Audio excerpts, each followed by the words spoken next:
Hello ladies and gentlemen, and welcome to a new episode of Eve Echoes. Tonight on the show we're going to announce the winners of the community question of the week giveaway. That's the giveaway for the past week, and we had our question, which was, how will the sovereignty impact you? What do you feel will be the outcome once this hits? How it will affect you, positive or negative?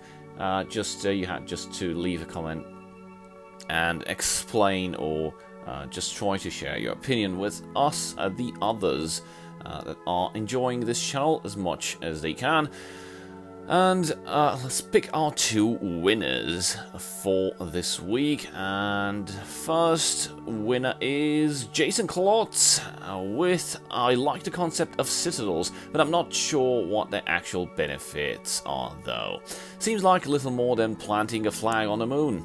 If it gives you a visible claim on the map, it at least gives you, as a player, mining, ratting, and null, a warning to swim at your own risk in that region. If it leads to more corp wars, it's good for shipbuilders and miners. Industrial players are suffering in terms of profitability right now, so that could be a plus. I hope it doesn't lead to a larger corps just hunting all the smaller corps and smashing them for bragging rights. Well, that might happen, but of course your arguments are very valid, and hopefully we'll do get some bonuses. Actually, the developers collected some feedback from the test server regarding the sovereignty deployment, so they're going to improve most likely on whatever us players found out not working correctly.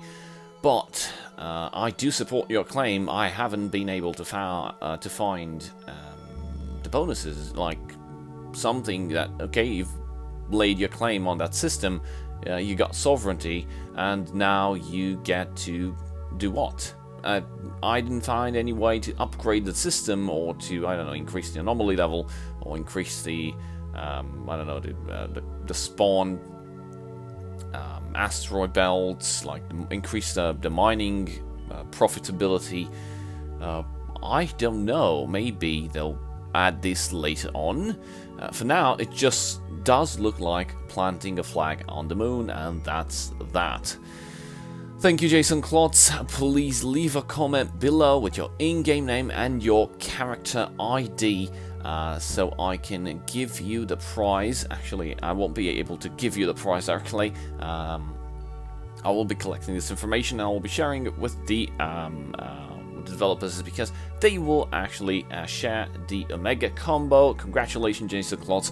Let's see who our next winner, our second winner for today is, and random.org, lucky number 7, and it's Alex Volgales. I'm a part of a big alliance, but we are in a few conflicts. I think it will help to spread the harassment we get and make it easier to secure our areas and create safe pockets for mining and ratting. Look forward to it. Well, as mentioned previously, it may be the case or it may not be the case.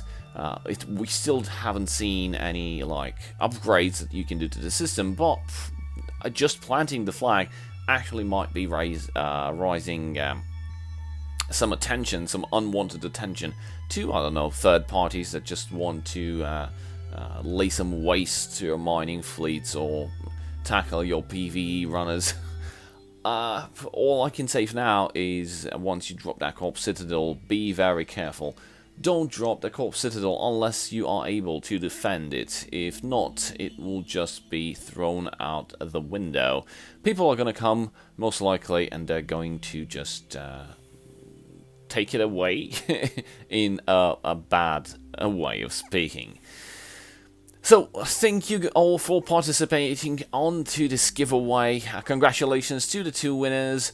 Let's move on to another subject for today. Not many have covered Developers Weekly Q&A number 6, which was consisting of several aspects that the developers tried to clarify. And I'm going to present you what the results are. You probably already read them, but I'm going to add my own opinions, mostly because I find something in the number 6 weekly Q&A very interesting, and I think I'm already certain what you guys know which that is.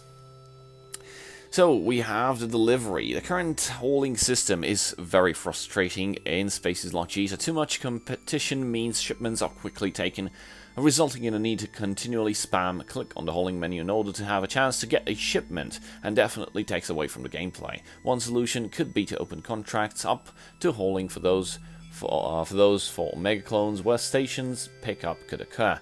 Another option could be a menu refreshed every 5 minutes, or built-up list could be released with less immediate clicking on anything that's available. Finally, a system where a player could opt into shipping category like long versus short haul, security status like delivered to null or high or low sec, and amounts small, medium or large. These small changes could make the hauling gameplay more equitable, fun and predictable. That's something that I argued for and actually requested once the game launched. Why? Because I did my video on hauling during the beta, and there wasn't much competition. Sure, there were people spamming, but the amount of spamming today with hauling contracts and the deliveries is beyond 9,000. It's very frustrating. You don't have a refresh button. It's very hard to get like a decent contract for you to actually make some profit, unless like you're doing it in an ITC in nullsec, where probably your alliance is already based, and they're basically creating contracts for you specifically, or for whatever hauler there is in the alliance to pick up and deliver to high sec. Now, sure, these will definitely help, and especially that route selector, or maybe the amount, like in small, large containers, etc. It might help provide a better seeking algorithm for those that want to engage into hauling. Also, as the developers mentioned, we will add a refresh button in the delivery system so that players won't need to close and reopen the page anymore as a temporary fix. However, we are aware that the delivery system as a whole requires optimization. We will look into this after tackling some of the higher priority issues. So this is gonna get touched, not immediately right now, but probably in the near future. It definitely requires some attention, so this was a very good point being made, and I hope for one, of course, that the delivery system will improve over time and cause less spam, and people will be able to enjoy hauling like a true profession inside Eve Echoes.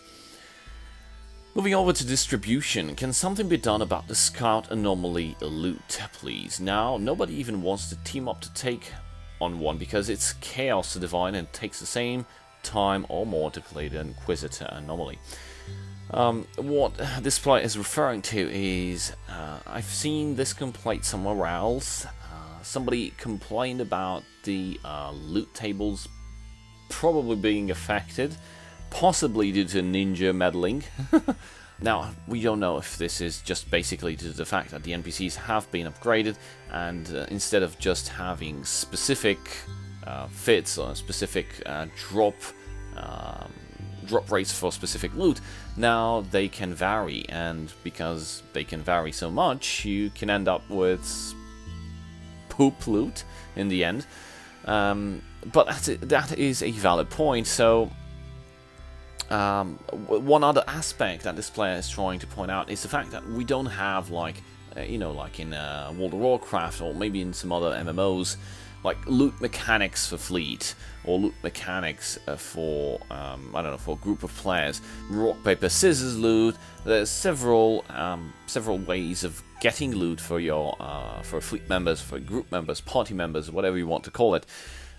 Based on a simple principle that everyone agrees to, and that is set, and every time an NPC drops his loot, it's basically being tagged with the ownership of that specific person, which is selected by the rules that were set for the fleet.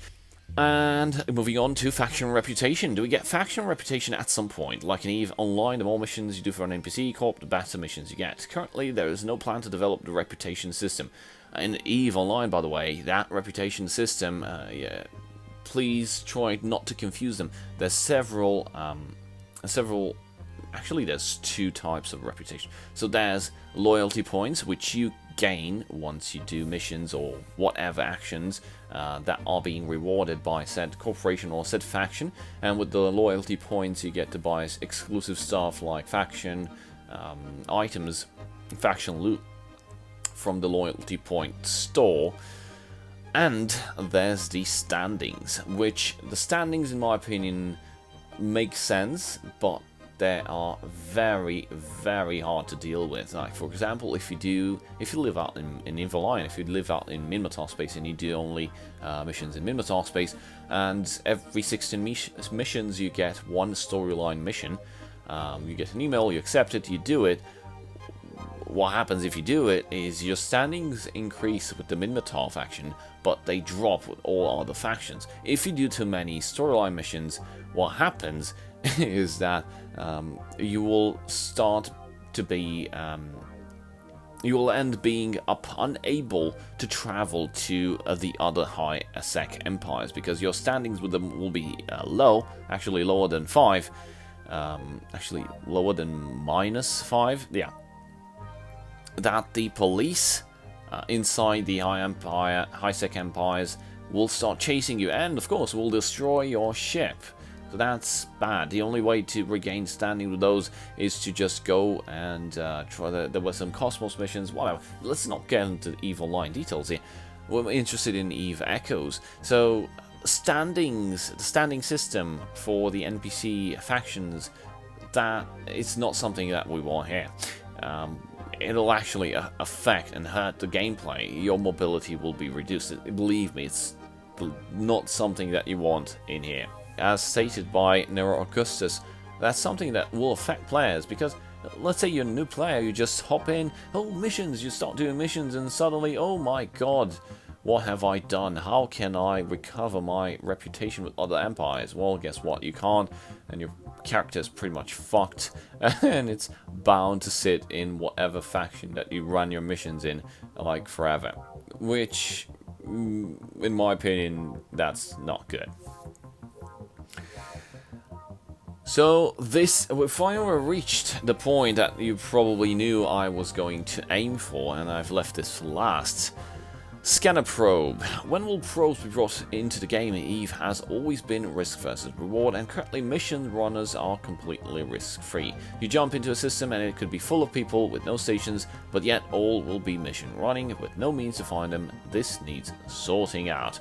Well, we plan on developing an exploration mechanic.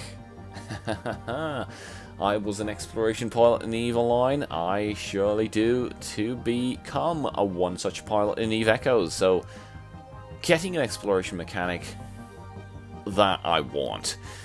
The main challenge with this is to design in a way for players to effectively use scanner probes on mobile devices. To push the theme of exploration, scanner probes will have several functions. That is correct. Scanner probes will be used to scan hidden signals in space, to find rewards, or to find the signals of other players' ships. That is correct. You had two types of probes: combat to find people, and standard probes to search for hidden stuff in space. Players scanned in this manner will also receive a notification that they're being scanned. Oh, this is actually very good, as it helps people, letting them know that they're being scanned so they can get the fuck out of there.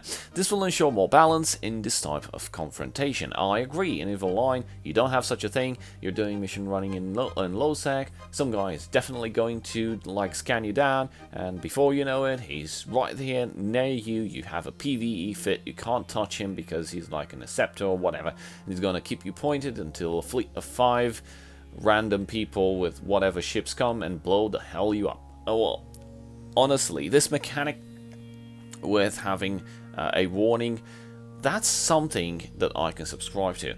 And I really love the way that they said looking for to scan hidden signals in space to find rewards. if you're not familiar with EVE Online, in exploration you have two types of sites: the relic sites and the data sites. You need a relic analyzer and a data analyzer, and you do a mini game, and you basically try to hack into these sites, into these containers, and you get like very good stuff in return. But whereas in EVE Online you get like high grade rig manufacturing materials, which are very high priced. In EVE Echoes you don't get that, because you get those from recycling the wrecks, the debris. What exactly will be the reward in the exploration system? I'm very curious to see what rewards will we get. Will there be items? Will there be exceptional materials like the build, like they announced the B types and stuff like that? I don't know, but it's going to be interesting to see what exactly do they add as a reward, because currently the stuff that were inside the special sites in EVE Online as a reward are already existing in EVE Echoes through other means. So what is that we're going to receive? But I'm very hopeful that we will get this exploration system as soon as possible, because I really like to start my exploration videos and teach you guys all the things you need on how to probe stuff down and how to probe other people. That sounded a bit weird. Okay, so this brings up our next community question of the week. What do you think will be the rewards of the hidden signatures in space once exploration will hit? Please leave a comment below with whatever you think. This might be it. What will be the answer? There'll be two winners, one Omega combo for each. So this will be our next giveaway for our next week, which starts today and will end next week. So feel free to jump in and join in on the debate. That's it for today. Thank you guys for watching. I'll see you guys next time. Cheers.